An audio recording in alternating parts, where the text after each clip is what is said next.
Ronnie and Reggie Kray were British criminals, the foremost perpetrators of organised crime in the East End of London during the 1950s and 1960s. With their gang, known as the Firm, the Krays were involved in murder, armed robbery, arson, protection rackets and assaults. In the 1960s, as West End nightclub owners, the Kray twins mixed with politicians and prominent entertainers such as Diana Dawes, Frank Sinatra, and Judy Garland. They became celebrities themselves, were photographed by David Bailey and interviewed on television. The Krays were arrested on the 8th of May 1968 and convicted in 1969, as a result of the efforts of detectives led by Detective Superintendent Leonard Nipper Reed. Each was sentenced to life imprisonment. Ronnie remained in Broadmoor Hospital until his death on the 17th of March 1995 from a heart attack. Reggie was released from prison on compassionate grounds in August 2000, 8.5 weeks before he died of bladder cancer.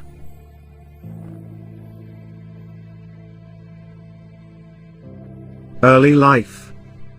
Ronald and Reginald Kray were born on the 24th of October 1933 in Haggerston, East London, to Charles Kray, a wardrobe dealer, and Violet Lee. The brothers were twins, with Reggie born 10 minutes before Ronnie. Their parents already had a 6-year-old son, Charles James, a sister, Violet, born 1929, but who sadly died in infancy. When the twins were 3 years old, they contracted diphtheria. The twins first attended Wood Close School in Brick Lane, and then Daniel Street School. In 1938, the Kray family moved from Steen Street in Haggerston to 178 Valence Road in Bethnal Green. During the Second World War, the twins were evacuated to East House in Hadley, Suffolk with their mother Violet and their older brother Charles. They stayed at East House with the owners Dr. and Mrs. Style for about 1 year before moving back to London as Violet missed her friends and family. While they were in Hadley, the twins attended Bridge Street Boys' School. When the twins were interviewed in 1989 while at Broadmoor Prison, Ronnie described Hadley as their first time in the countryside. What appealed to the twins was the quietness, the peacefulness of it, the fresh air, nice scenery, nice countryside, different from London. We used to go to a big hill called Constitution Hill and used to go sledging there in the winter time. The influence of their maternal grandfather, Jimmy Cannonball Lee, caused the brothers to take up amateur boxing, then a popular pastime for working-class boys in the East End. Sibling rivalry spurred them on, and both achieved some success.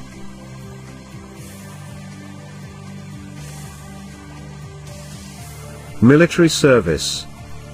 The Krays were called up to do national service in the British Army in March 1952. Although the pair reported to the depot of the Royal Fusiliers at the Tower of London, they attempted to leave after only a few minutes. When the corporal in charge tried to stop them, he was seriously injured by Ronnie Kray, who punched him on the jaw. The Krays walked back to their East End home. They were arrested the next morning by the police and turned over to the army. In September, while absent without leave again, they assaulted a police constable who tried to arrest them.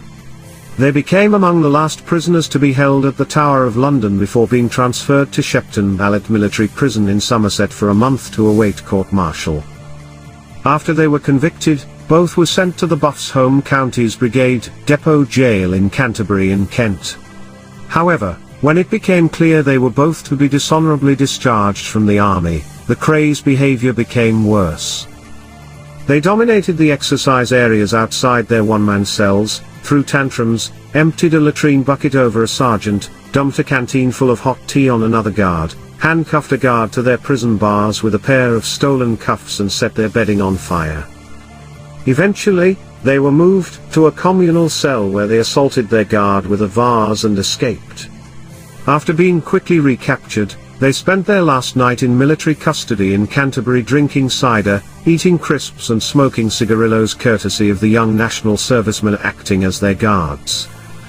The next day the Krays were transferred to a civilian prison to serve sentences for the crimes they committed while AWOL.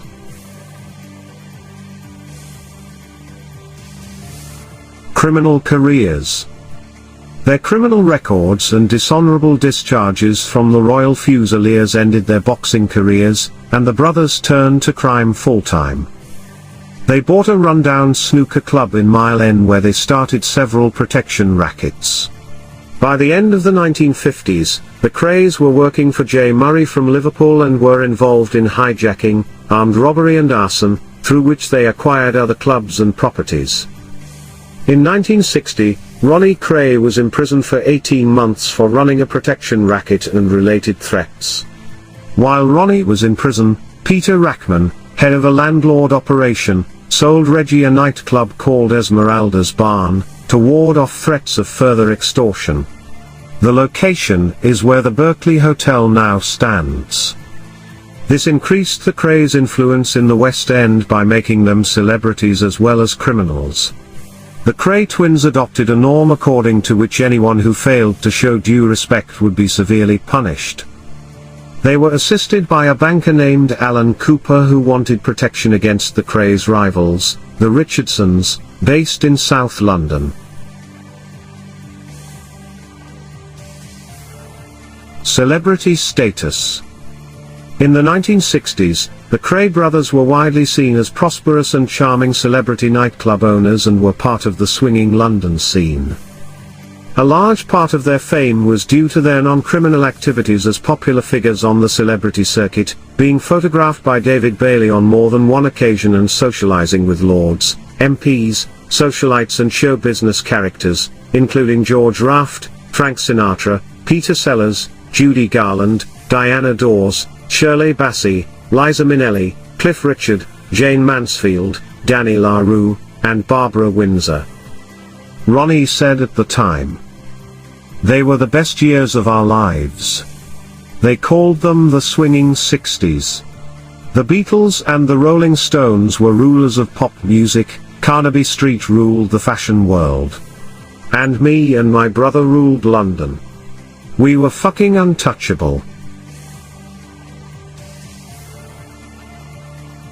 Lord Boothby and Tom Dryburgh. The Krays also came to public attention in July 1964 when an exposé in the tabloid newspaper The Sunday Mirror insinuated that Ronnie had conceived a sexual relationship with Lord Boothby, a conservative politician, at a time when sex between men was still a criminal offence in the UK. Although no names were printed in the piece, the twins threatened the journalists involved, and Boothby threatened to sue the newspaper with the help of Labour Party leader Harold Wilson's solicitor Arnold Goodman. Wilson wanted to protect the reputation of Labour MP Tom Dryburgh, a relatively open gay man known to associate with both Boothby and Ronnie Kray, just weeks ahead of a pending general election which Labour was hoping to win.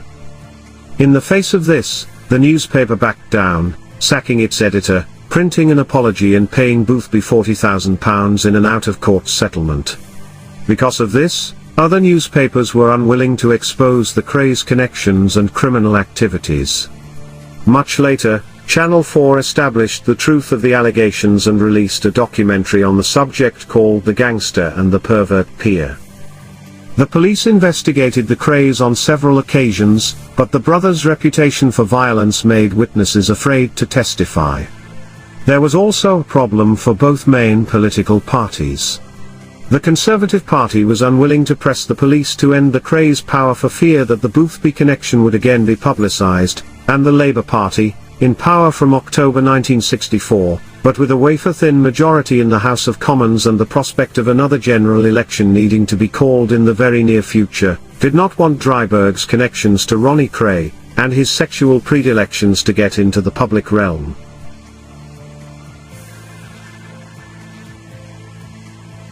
George Cornell. Ronnie Kray shot and killed George Cornell, a member of the rival South London Richardson gang at the Blind Beggar pub in Whitechapel on the 9th of March 1966. The day before, there had been a shootout at Mr. Smith's, a nightclub in Catford, involving the Richardson gang and Richard Hart, an associate of the Krays, who was shot dead. This public shootout led to the arrest of nearly all the Richardson gang. Cornell, by chance, was not present at the club during the shootout and was not arrested. After visiting the hospital to check up on his friends, he randomly chose to visit the Blind Beggar pub, only a mile away from where the Krays lived.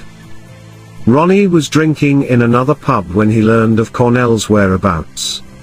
He went there with his driver John Dixon, and his assistant Ian Barry. Ronnie went into the pub with Barry, walked straight to Cornell and shot him in the head in public view.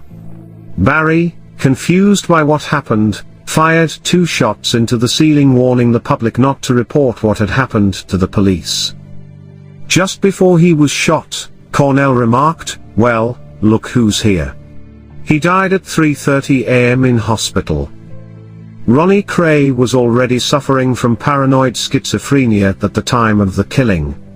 According to some sources, Ronnie killed Cornell because Cornell referred to him as a fat puff, a derogatory term for gay men, during a confrontation between the Krays and the Richardson gang at the Astor Club on Christmas Day 1965.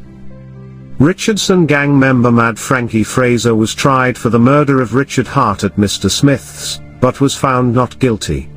Richardson gang member Ray Cullinane testified that he saw Cornell kicking Hart. Witnesses would not cooperate with the police in the murder case due to intimidation, and the trial ended inconclusively without pointing to any suspect in particular.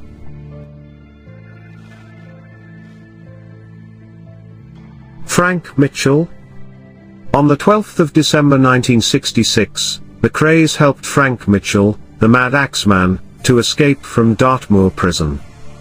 Ronnie had befriended Mitchell while they served time together in Wandsworth prison. Mitchell felt that the authorities should review his case for parole, so Ronnie thought that he would be doing him a favor by getting him out of Dartmoor, highlighting his case in the media and forcing the authorities to act. Once Mitchell was out of Dartmoor, the Krays held him at a friend's flat in Barking Road in East Ham. He was a large man with a mental disorder, and he was difficult to control. He disappeared, but the Krays were acquitted of his murder. Freddie Foreman, a friend of the Krays, claimed in his autobiography entitled Respect, that he shot Mitchell dead as a favor to the twins and disposed of his body at sea. Jack the Hat McVitie. The Krays' criminal activities remained hidden behind both their celebrity status and seemingly legitimate businesses.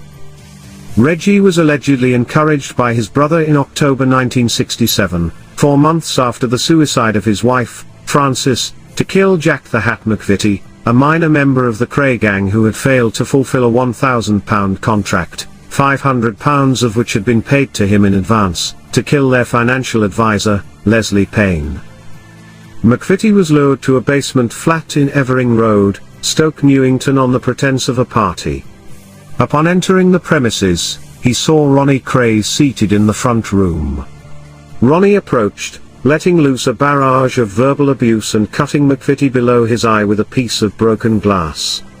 It is believed that an argument then broke out between the twins and McVitie. As the argument got more heated, Reggie Kray pointed a handgun at McVitie's head and pulled the trigger twice, but the gun failed to discharge. McVitie was then held in a bear hug by the twins' cousin, Ronnie Hart, and Reggie Kray was handed a carving knife. He then stabbed McVitie in the face and stomach, driving the blade into his neck while twisting the knife, not stopping even as McVitie lay on the floor dying. Reggie had committed a very public murder, against someone who many members of the firm felt did not deserve to die. In an interview in 2000, shortly after Reggie's death, Freddie Foreman revealed that McVitie had a reputation for leaving carnage behind him due to his habitual consumption of drugs and heavy drinking, and him having threatened to harm the twins and their family. Tony and Chris Lambriano and Ronnie Bender helped clear up the evidence of the crime, and attempted to assist in the disposal of the body. With McVitie's body being too big to fit in the boot of the car, the body was wrapped in an eiderdown and put in the back seat of a car. Tony Lambriano drove the car with the body and Chris Lambriano and Bender followed behind. Crossing the Blackwall Tunnel, Chris lost Tony's car, and spent up to 15 minutes looking around the Rotherhithe area for it. They eventually found Tony, outside St. Mary's Church, where he had run out of fuel with McVitie's body still inside the car. The body was left in the car and both Lambrianos and Bender returned home. Bender then went on to phone Charlie Kray informing them that it had been dealt with. However, upon finding out where they had left McVitie's corpse, the twins were livid and desperately phoned Foreman, who was then running a pub in Southwark, to see if he could dispose of the body. With dawn breaking, Foreman found the car, broke into it and drove the body to New Haven where, with the help of a trawlerman, the body was bound with chicken wire and dumped in the English Channel. This event started turning many people against the Krays, and some were prepared to testify to Scotland Yard as to what had happened, fearing that what happened to McVitie could easily happen to them. Arrest and trial. Detective Chief Superintendent Leonard Nipper Reid of Scotland Yard was promoted to the murder squad and his first assignment was to bring down the Kray twins. It was not his first involvement with them. During the first half of 1964, Reid had been investigating their activities, but publicity and official denials of Ron's relationship with Boothby made the evidence that he collected useless. Reid went after the twins with renewed activity in 1967, but frequently came up against the East End wall of silence which discouraged anyone from providing information to the police. Nevertheless, by the end of 1967 Reid had built up enough evidence against the Krays. Witness statements incriminated them, as did other evidence, but none made a convincing case on any one charge. Early in 1968, the Krays employed Alan Cooper who sent Paul Elvey to Glasgow to buy explosives for a car bomb. Elvey was the radio engineer who put Radio Such on the air in 1964, later renamed Radio City. After police detained him in Scotland, he confessed to being involved in 3 murder attempts. The evidence was weakened by Cooper, who claimed that he was an agent for the U.S. Treasury Department investigating links between the American Mafia and the Kray gang. The botched murders were his attempt to put the blame on the Krays. Cooper was being employed as a source by one of Reid's superior officers, and Reid tried using him as a trap for the Krays, but they avoided him. Conviction and imprisonment. Eventually, Scotland Yard decided to arrest the Krays on the evidence already collected, in the hope that other witnesses would be forthcoming once the Krays were in custody. On the 8th of May 1968, the Krays and 15 other members of the firm were arrested. Exceptional circumstances were put in place, so as to stop any possible cooperation between any of the accused. Nipper Reid then secretly interviewed each of the arrested, and offered each member of the firm a deal if they testified against the others. Whilst in prison, the Krays had come up with a plan, which included having Scotch Jack Dixon to confess to the murder of Cornell, Ronnie Hart to take the McVitie murder, and Albert Donahue to stand for Mitchell. Donahue told the twins directly that he wasn't prepared to be cajoled into pleading guilty, to the anger of the twins. He then informed Reid via his mother that he was ready to cooperate. Reid set up another secret interview, and Donahue was the first to tell the police everything that he knew. Ronnie Hart had initially not been arrested, and was not a name initially sought after by the police. With Donahue's testimony, Hart was hunted down, found and arrested. Offering the same terms as the others arrested, Hart then told Reid everything that had happened during McVitie's murder, although he did not know anything about what happened to the body. This was the first time that the police knew exactly who was involved, and offered them a solid case to prosecute the twins for McVitie's murder. Although Reid knew for certain that Ronnie Kray had murdered George Cornell in the Blind Beggar pub, nobody had been prepared to testify against the twins out of fear. Upon finding out the twins intended to cajole him, Scotch Jack Dixon also turned in everything he knew about Cornell's murder. Although not a witness to the actual murder, he was an accessory, having driven Ronnie Kray and Ian Barry to the pub. The police still needed an actual witness to the murder. They then managed to track down the barmaid who was working in the pub at the time of the murder, gave her a secret identity, and she testified to seeing Ronnie kill Cornell. Frank Mitchell's escape and disappearance were much harder to obtain evidence for, since the majority of those arrested were not involved with his planned escape and disappearance. Reed decided to proceed with the case and have a separate trial for Mitchell once the twins had been convicted. The twins' defense under their counsel John Platts Mills, QC, consisted of flat denials of all charges and discrediting witnesses by pointing out their criminal past. Justice Melford Stevenson said, "In my view, society has earned a rest from your activities." It was the longest murder hearing in the history of British criminal justice, during which Justice Melford Stevenson stated of the sentences which I recommend should not be less than 30 years. In March 1969, both were sentenced to life imprisonment, with a non-parole period of 30 years for the murders of Cornell and McVitie, the longest sentences ever passed at the Old Bailey for murder.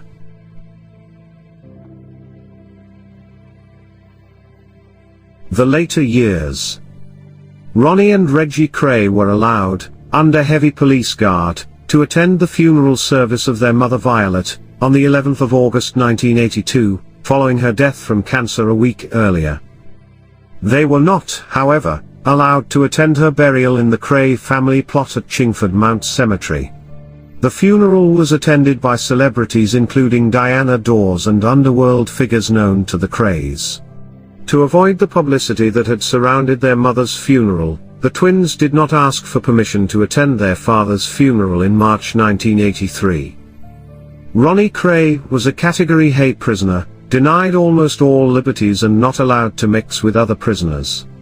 He was eventually certified insane, his paranoid schizophrenia being tempered with constant medication. In 1979 he was committed and lived the remainder of his life in Broadmoor Hospital in Crowthorne, Berkshire. Reggie Kray, constantly being refused parole, was locked up in Maidstone Prison for 8 years as a Category B prisoner. In 1997, he was transferred to the Category C Wayland Prison in Norfolk. In 1985, officials at Broadmoor Hospital discovered a business card of Ronnie's that led to evidence that the twins, from separate institutions, were operating Kray Enterprises, a lucrative bodyguard and protection business for Hollywood stars, together with their older brother Charlie Kray and an accomplice at large. Among their clients was Frank Sinatra, who hired 18 bodyguards from Kray Enterprises on his visit to the 1985 Wimbledon Championships. Documents released under Freedom of Information laws revealed that although officials were concerned about this operation, they believed that there was no legal basis to shut it down.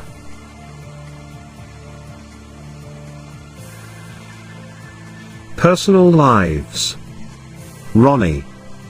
In his book My Story and a comment to writer, Robin McGibbon, on the Kray tapes, Ronnie states, "I'm bisexual, not gay." In the 1960s, he also planned to marry a woman named Monica whom he had dated for nearly 3 years. He called her the most beautiful woman he had ever seen. This is mentioned in Reggie's book Born Fighter. Also, extracts are mentioned in Ron's own book My Story, and in Kate Kray's books, Sorted Murder, Madness and Marriage, and Free at Last. Ronnie was arrested before he had the chance to marry Monica, and although she married his ex-boyfriend, 59 letters sent to her between May and December 1968, when he was imprisoned, show Ronnie still had feelings for her, and his love for her was very clear. He referred to her as my little angel and my little doll. She also still had feelings for Ronnie. These letters were auctioned in 2010. A letter Ronnie sent to his mother Violet from prison in 1968 also refers to Monica. "If they let me see Monica and put me with Reg, I could not ask for more." He went on to say, with spelling mistakes, "Monica is the only girl I have liked in my life. She is a lovely little person, as you know. When you see her, tell her I am in love with her more than ever." Ronnie subsequently married twice, marrying Elaine Mildner in 1985 at Broadmoor Chapel before the couple divorced in 1989, following which he married Kate Howard, whom he divorced in 1994. In an interview with author John Pearson, Ronnie indicated he identified with the 19th century soldier Gordon of Khartoum. Gordon was like me, homosexual, and he met his death like a man. When it's time for me to go, I hope I do the same. Reggie. Reggie married Frances Shea in 1965, she died by suicide 2 years later. Reggie married Roberta Jones, whom he met while still in prison.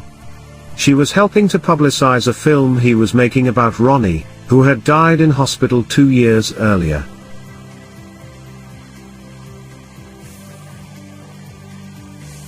Controversies. There was a long-running campaign, with some minor celebrity support, to have the twins released from prison, but successive Home Secretaries vetoed the idea, largely on the grounds that both Krays' prison records were marred by violence toward other inmates.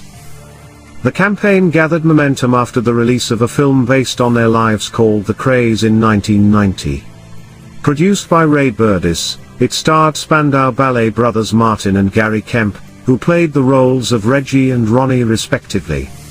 Ronnie, Reggie and Charlie Kray received £255,000 for the film. Reggie wrote, "I seem to have walked a double path most of my life. Perhaps an extra step in one of those directions might have seen me celebrated rather than notorious." Others point to Reggie's violent prison record when he was being detained separately from Ronnie and argue that in reality, the twins' temperaments were little different. Reggie's marriage to Frances Shea in 1965 lasted 8 months when she left, although the marriage was never formally dissolved. An inquest came to the conclusion that she had committed suicide, but in 2002 an ex-lover of Reggie Krays came forward to allege that Frances was murdered by a jealous Ronnie. Bradley Allardyce spent 3 years in Maidstone prison with Reggie and explained, "I was sitting in my cell with Reg and it was one of those nights where we turned the lights down low and put some nice music on and sometimes he would reminisce. He would get really deep and open up to me. He suddenly broke down and said, 'I'm going to tell you something I've only ever told 2 people and something I've carried around with me, something that had been a black hole since the day he found out.' He put his head on my shoulder and told me Ronnie killed Frances. He told Reggie what he had done 2 days after." Deaths. Ronnie died on the 17th of March 1995 at the age of 61 at Wrexham Park Hospital in Slough, Berkshire. He had suffered a heart attack at Broadmoor Hospital 2 days earlier. Reggie was allowed out of prison in handcuffs to attend the funeral. During his incarceration, Reggie Kray became a born-again Christian. He was freed from Wayland on the 26th of August, 2000 on compassionate grounds, on the direction of Home Secretary Jack Straw, following the diagnosis of cancer. He had been diagnosed with bladder cancer earlier that year, and the illness had been declared as terminal. The final weeks of his life were spent with his wife of 3 years, Roberta, in a suite at the Townhouse Hotel at Norwich, after he left the Norfolk and Norwich Hospital on the 22nd of September 2000. On the 1st of October 2000, Reggie died in his sleep.